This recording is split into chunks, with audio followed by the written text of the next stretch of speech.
வணக்கம். இந்த வீடியோவில் சற்று முன் 5/6/2026 ஓய்வூதியர்கள் சார்ந்து ஹாப்பி நியூஸ் குறித்து தகவல்கள் கிடைத்திருக்கின்றன.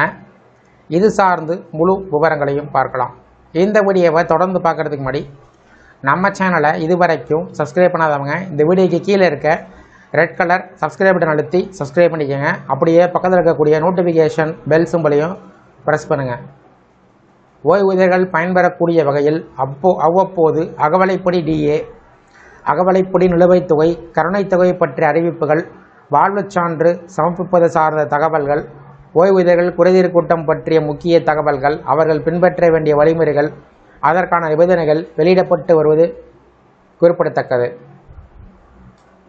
ஒவ்வொரு மாதமும் ஓய்வூதியர்களுக்கு என்று மாவட்ட ஆட்சித்தலைவர் தலைமையில் நடைபெறக்கூடிய குறைதீர் கூட்டம் பற்றிய அறிவிப்புகளும், அஞ்சல் துறை சார்பில் கோட்ட அளவில் நடைபெறக்கூடிய ஓய்வூதியர்கள் குறைதீர்க்கும் நாள் கூட்டம் பற்றிய அறிவிப்புகளும், இராணுவ ஓய்வூதியர்கள் ஓய்வூதியம் தொடர்புடைய குறைகளை சரி செய்வதற்கான முகாம் சார்ந்து தகவல்கள் வெளியிடப்பட்டு வருகின்றன.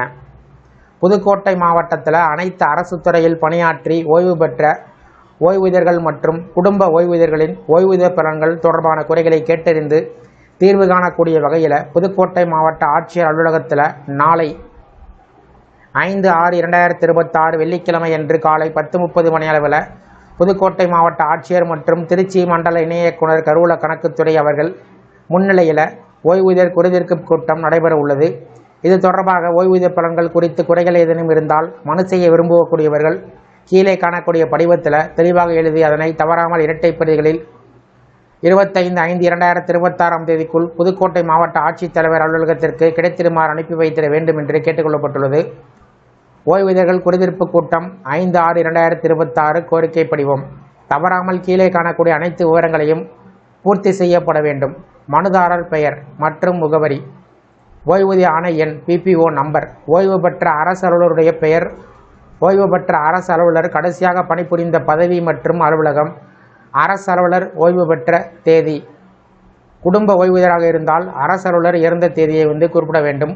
தீர்வு செய்யப்பட வேண்டிய கோரிக்கையினுடைய விவரங்கள், அதற்கு முன்பு மனு செய்திருந்தால் அதனுடைய விவரம், எந்த அரசு அலுவலரால் கோரிக்கை தீர்வு செய்யப்பட வேண்டும் என்ற விவரம் குறிப்பிட வேண்டும். மேலே கண்ட தகவலினை மாவட்ட ஆட்சித்தலைவர் அருணா அவர்கள் தெரிவித்துள்ளார். இந்த ஓய்வூதியர்கள் குறைதீர்ப்பு கூட்டம் சார்ந்த உங்களுடைய கருத்துக்களை கமெண்ட் செக்ஷனில் பதிவிடுங்க. இந்த வீடியோ பிடிச்சிருந்தால் வீடியோக்கு ஒரு லைக் பண்ணுங்கள். இந்த வீடியோவை அனைவருக்கும் ஷேர் பண்ணுங்கள். நன்றி.